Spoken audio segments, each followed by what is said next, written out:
Jika kalian mendapati soal pola bilangan seperti ini, yang muncul adalah angka 1, 9, 29, 67, 129, dan seterusnya.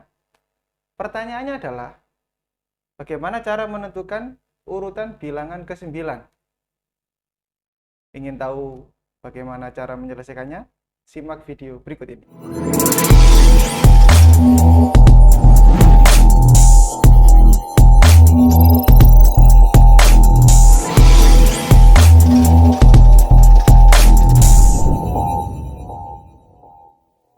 Assalamualaikum warahmatullahi wabarakatuh. Kembali lagi dengan saya Tommy Rieza di media pembelajaran interaktif matematika. Oke, kali ini saya akan melanjutkan membahas tentang materi pola bilangan. Sebelumnya ada di video yang pertama tentang pola bilangan, ini adalah video yang kedua. Di video kali ini saya akan menjelaskan tentang bagaimana cara menentukan urutan bilangan tertentu dari suatu pola barisan bilangan, dan juga bagaimana cara menentukan rumusnya agar kalian bisa cepat menentukan urutan bilangan tersebut. Sebelumnya, mari kita simak dulu tujuan pembelajaran pada kali ini. Yang pertama adalah mengeneralisasi pola barisan bilangan menjadi suatu persamaan. Yang kedua, mengenal macam-macam barisan bilangan. Yang ketiga, melakukan eksperimen untuk menggeneralisasi pola bilangan atau konfigurasi objek. Itu tujuan pembelajaran kita hari ini. Oke, kita langsung masuk ke permasalahan yang pertama. Oke, kita dapat suatu pola bilangan seperti ini. Ada 1, 9, 29, 67, 129, dan seterusnya. Pertanyaannya, tentukan bilangan yang muncul pada urutan ke-9. Oke, bagaimana caranya? Pertama, kita bikin tabel dulu. Seperti di video yang awal. Kita bikin tabel dulu. Kita tulis urutannya dan bilangannya. Urutan yang pertama bilangannya 1. Urutan kedua bilangannya 9. Dan seterusnya. Sampai urutan kelima bilangannya 129. Kemudian, setelah kita bikin tabel yang pertama tadi, kita bikin tabel lagi. Nah, di tabel ini saya tulis di kolom pertama adalah urutannya. Saya simbolkan sebagai X. 1, 2, 3, 4, 5, dan seterusnya. Itu X-nya ya, atau urutannya. Kemudian di kolom kedua, urutannya tadi kita pangkatkan 3. Jadi kenapa harus pangkat 3? Karena pola barisan bilangan ini bertingkat 3. Nanti saya jelaskan kenapa pola barisan itu disebut bertingkat 3. Jadi kalau bertingkat 3 harus pangkat 3.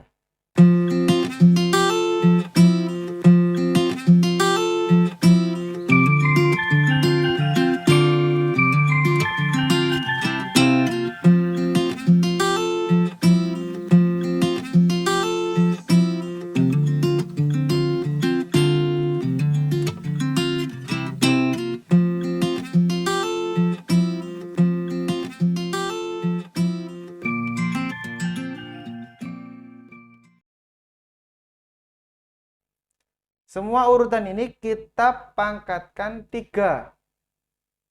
1 pangkat 3, 1, 2 pangkat 3, 8, dan seterusnya. Ya, setelah pangkat 3, kita jumlahkan dengan urutannya. Hasil pangkat 3 dijumlahkan dengan urutannya. Ya, 1 tambah 1 sama dengan 2. 1 ini hasil dari urutan, 1 ini hasilnya dari pangkat 3. 8 ditambah 2, 8 ini hasilnya pangkat 3, 2 ini hasilnya urutan. Begitupun seterusnya. Jadi hasil pangkat 3 ditambah dengan urutan. Kemudian dikurangi 1 di kolom terakhir. 2 kurangi 1, 10 kurangi 1, hasil dari jumlahnya tadi dikurangi 1. Jadilah pola barisan bilangan yang seperti di soal. 1, 9, 29, 67, 129, dan seterusnya. Bagaimana jika mencari urutan tertentu? Nah, kita harus punya rumusnya tadi. Kita simpulkan menjadi sebuah rumus. X pangkat 3 ditambah X dikurangi 1. Itu adalah rumusnya. Bagaimana jika mencari urutan ke-9? Berarti X-nya kita ganti 9. Dimasukkan ke rumusnya. Setiap X diganti dengan 9, maka hasilnya menjadi 9 pangkat 3 ditambah 9 dikurangi 1. Hasilnya adalah 737. Jadi, urutan ke-9 pada pola bilangan tersebut adalah 737. Sampai di sini paham ya? Oke? Oke, kita masuk di permasalahan yang kedua. Di permasalahan kedua ini saya ambilkan materi dari buku paket kalian kelas 8 semester 1 ya.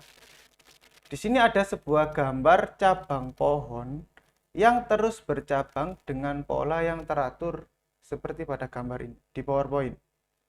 Ya, di lapis 1, di lapis pertama terdapat 1 cabang. Lapis kedua 2 cabang. Lapis ketiga 4 cabang. Seterusnya. Nah, pertanyaannya adalah banyak cabang pada lapisan ke-8 berapa? Itu yang pertama. Yang kedua, berapa jumlah cabang hingga lapisan ke-8? Berarti jumlahnya dari lapis 1 sampai lapis 8 berapa? Hitung jumlahnya ya. Oke. Caranya seperti ini ya, kita bikin tabel lagi. Kolom yang pertama tetap lapisan dulu, lapisnya dulu. Kita simbolkan N. 1, 2, 3, 4, 5, 6 dan seterusnya. Saya ambil sampai 6 saja. Nanti kalian lanjutkan sendiri. Kolom kedua, saya buat rumus di sini adalah 2 pangkat N. Ya. Jadi lapisnya ini menjadi pangkat. Karena di sini rumusnya adalah 2 pangkat N. 2 pangkat 1, 2 pangkat 2 disesuaikan dengan lapisnya. Kalau lapisnya 1 berarti pangkat 1, lapisnya 5 berarti pangkat 5. Bilangan pokoknya adalah 2. Oke. Setelah dipangkatkan dengan N, 2 pangkat N, kemudian hasilnya itu adalah kita bagi dengan 2.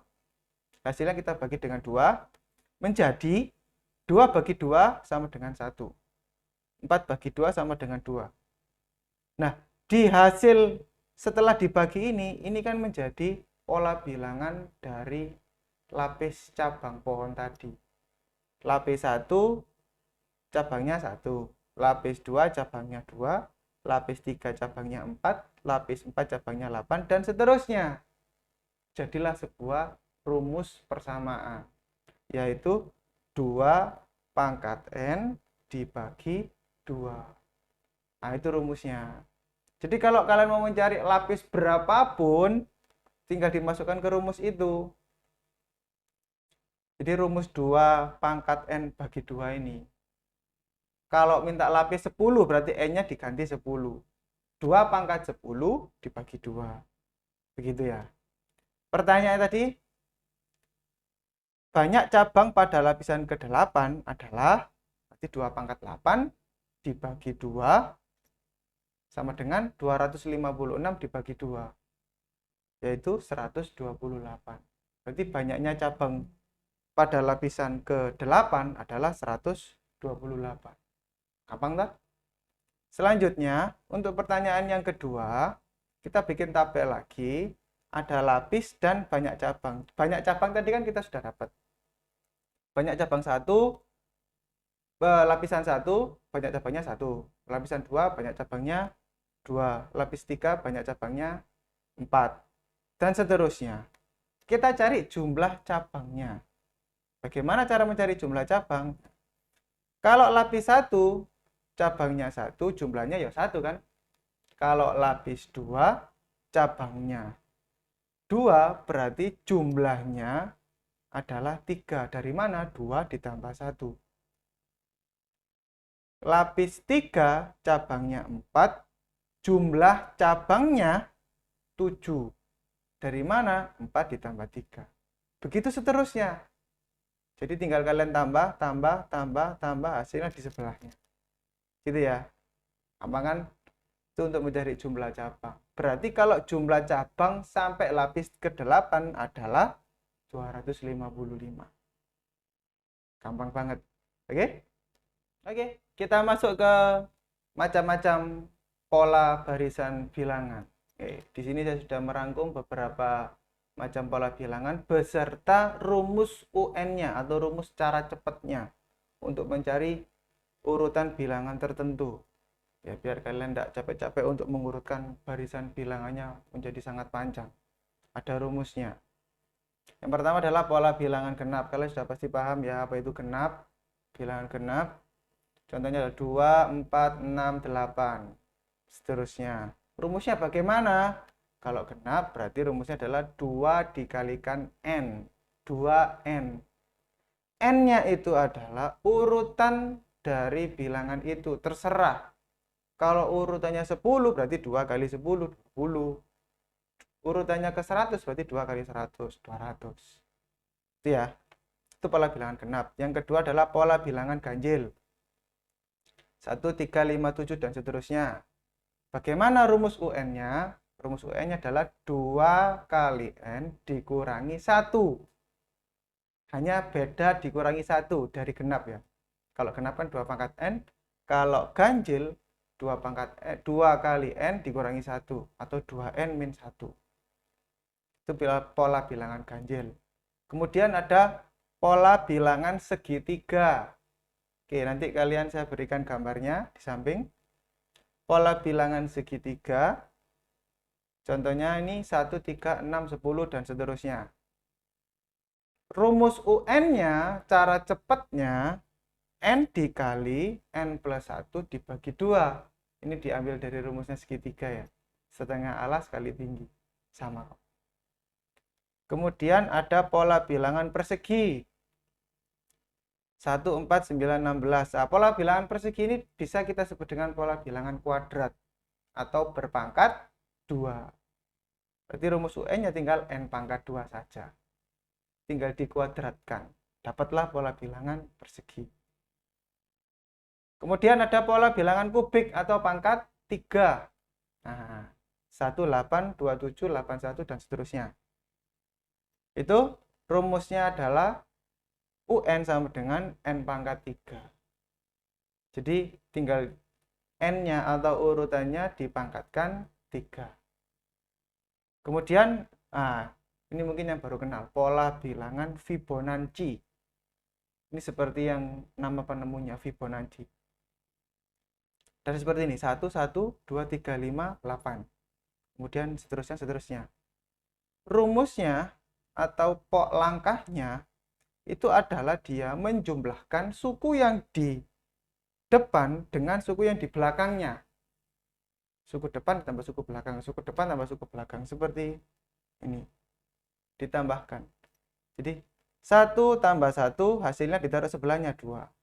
1 tambah 2 hasilnya ditaruh sebelahnya 3. 2 tambah 3 hasilnya ditaruh sebelahnya 5. Seterusnya. Jadi kalau dibuat rumus suku UN itu seperti ini mungkin. ND ditambah NB. Suku depan tambah suku belakang. Itu rumusnya di pola bilangan Fibonacci. Oke, sampai sini paham ya? Oke, baiklah. Kita masuk ke permasalahan yang ketiga ya. Oke, di sini saya ada sebuah soal. Nah, seperti pada gambar di sini, terdapat desain kolam. Jadi kolam ini berbentuk persegi dengan ada ubin birunya yang di tengah, sedangkan di samping-sampingnya adalah ubin putih. Jadi yang di tengah-tengahnya adalah ubin biru dan yang di samping-samping kolam adalah ubin putih. Pertanyaannya adalah berapa banyak ubin warna putih ketika ubin warna biru sebanyak 400. Kemudian yang kedua adalah berapa banyak ubin warna biru ketika ubin warna putih sebanyak 108. Baiklah, kita akan bahas permasalahan tersebut. Yang pertama, kita cari dulu pola bilangan pada ubin biru. Di sini saya sudah membuat tabel. Untuk urutan kolamnya, saya misalkan N. Jadi mulai dari 1, 2, 3, 4, 5, 6, dan seterusnya. Pada gambar di soal, ubin biru pada kolam ke-1 berjumlah 1. Pada kolam kedua berjumlah 4. Pada kolam ketiga berjumlah 9. Bagaimana itu bisa terjadi? Ternyata jumlah ubin biru ini didapatkan dari perpangkatan urutan kolamnya atau perkalian dengan bilangan itu sendiri. Jadi kalau urutan ke-1, caranya 1 kali 1, hasilnya 1. Urutan kolam kedua, caranya 2 kali 2 sama dengan 4. Kolam ketiga, caranya 3 kali 3 sama dengan 9. Begitu seterusnya. Kalau ditanyakan kolam ke-10, berarti caranya 10 kali 10. Hasilnya 100. Nah, itu untuk mencari jumlah dari ubin biru. Bagaimana untuk mencari ubin putih? Pola bilangannya seperti ini. Pada gambar di soal, ubin putih kolam ke-1 jumlahnya 8. Kolam kedua jumlahnya 12. Dari mana 12 ini? Oh, ada caranya. Caranya seperti ini. 8 ditambah dalam kurung 2 kurangi 1. 2 ini adalah urutan kolam, sedangkan 1 itu selisihnya. 2 kurangi 1 dulu, dikalikan dengan 4. 4 ini adalah bedanya. Jadi 2 kurangi 1 hasilnya 1 kali 4, hasilnya 4 ditambah 8 sama dengan 12. Kolam ketiga hasilnya 16. Caranya 8 ditambah 3 kurangi 1, 3 adalah urutan kolam, dikali 4. 3 kurangi 1, hasilnya 2, dikali 4, hasilnya 8. 8 ditambah 8, hasilnya begitu. Seterusnya juga kolam keempat, kolam kelima, dan kolam keenam. Caranya sama. Nah, bagaimana kalau untuk mencari kolam ke N? Berarti urutannya N. 8 ditambah N-1 dikali 4. Jadi yang diganti nanti itu adalah N. Nah, rumus ini itu bisa disederhanakan menjadi 8 ditambah 4N-4. 4N-4 ini berasal dari perkalian silang 4 kali N, 4 dikali min 1, hasilnya 4N-4. Nah, untuk penyederhanaannya menjadi seperti ini. 4 ditambah 4N. Ini bisa dibilang menjadi rumus cepat untuk mencari ubin putih. Baiklah, kita bahas soal yang tadi. Nomor 1, berapa banyak ubin warna putih ketika ubin warna biru sebanyak 400? Langkah pertama, kita cari dulu kolam urutan berapa ketika ubin warna biru sebanyak 400. Kita masukkan rumus ubin birunya dulu, yaitu N kali N atau N pangkat 2. Berarti berapa kali berapa yang hasilnya 400? Maka didapatkan hasilnya adalah 20. N sama dengan 20. 20 ini adalah urutan kolamnya ketika ubin biru sebanyak 400. Langkah kedua, kita cari ubin putihnya. Ubin putihnya punya rumus 4N ditambah 4. Maka kita ganti N-nya dengan angka 20, yaitu urutan kolamnya. Jadi diperoleh 4 kali 20 ditambah 4 sama dengan 84.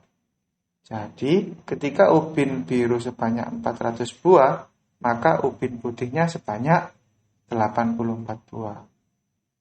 Oke, pembahasan yang nomor 2, berapa banyak ubin warna biru ketika ubin warna putih sebanyak 108? Langkah pertama, kita cari dulu kolam urutan berapa ketika ubin warna putih sebanyak 108. Kita masukkan rumus ubin putih, yaitu 4 ditambah 4N. Kemudian kita masukkan jumlahnya 108 sama dengan 4 ditambah 4N. 4-nya pindah ruas, 108 dikurangi 4 sama dengan 4N, hasilnya 104 sama dengan 4N, maka N-nya adalah 104 dibagi 4, yaitu 26. 26 ini adalah urutan kolamnya ketika ubin warna putih sebanyak 108. Kemudian langkah kedua, rumus mencari ubin biru adalah N pangkat 2. Kita cari ubin birunya sekarang. Kita masukkan 26 ini ke dalam rumus ubin biru, yaitu 26 kali 26. Hasilnya 676. Jadi, ketika ubin putihnya sebanyak 108, maka ubin birunya sebanyak 676. Oke, kita masuk ke permasalahan yang keempat, yang terakhir dari video ini. Pertanyaannya seperti ini. Tentukan angka satuan dari 3 pangkat 101. 3 pangkat 101 berapa ya? Banyak. Iya. Kita cukup cari angka satuan terakhirnya saja. Oke, caranya sama. Kita pakai tabel. Jadi kita pakai tabel dulu, kita urut. Jadi karena bilangan pokoknya di sini adalah 3, kan 3 pangkat 101. 3-nya ini kita urut dulu. 3 pangkat 1 berapa? 3. 3 pangkat 2, 9. 3 pangkat 3, 27. Ambil satuannya saja, yaitu 7. 3 pangkat 4, 81. 3 pangkat 5, 243. Ambil satuannya, 3. Balik lagi kan? Jadi, setelah dipangkatkan tadi, 3 pangkat 1 hasilnya 3, angka satuannya ya 3. 3 pangkat 2 hasilnya 9, angka satuannya ya 9. 3 pangkat 3 hasilnya 27, angka satuannya 7. 3 pangkat 4, angka satuannya 1. 3 pangkat 5, angka satuannya 3. Balik lagi. 3 pangkat 6, satuannya 9. Jadi, ternyata hasil dari perpangkatan angka 3 ini, angka satuannya selalu berulang setelah 4 kali. Jadi kalau ditaruh menjadi pola barisan bilangannya, itu menjadi begini, 3, 9, 7, 1. Ulang lagi, 3, 9, 7, 1. Ulang lagi, 3, 9, 7, 1. Begitu seterusnya. Jadi hasil dari pangkat 3 pangkat berapa, kalau diurut, itu menjadi pola bilangan, angka satuannya. Angka paling belakang sendiri ya. 3971, 3971. Nah, ini kalau urutan ke 101 berapa? Oke, pembahasannya seperti ini. Karena ada 4 bilangan yang selalu berulang, maka pangkatnya harus dibagi 4. Oke, simak di video sebelumnya. Kalau mengulang, angkanya harus dibagi dengan berapa kali dia baru mengulang. Kalau di sini kan 4 kali. Berarti harus dibagi 4. 101 dibagi 4. Hasilnya yang mendekati adalah 25, bersisa 1. Berarti urutan yang pertama. Urutan pertama tadi berapa? 3. Betul, 3 pangkat 1 ya 3. Jadi angka satuan dari 3 pangkat 101 adalah 3. Oke, sampai di sini mulai paham ya? Untuk lebih paham lagi, saya beri soal latihan. Di sini ayo kita berlatih. Ada sekitar 5 soal. Oke, silakan kalian amati soal-soal berikut ini, lalu kalian jawab. Boleh dijawab di kolom komentar, boleh dibuat pelajar saja.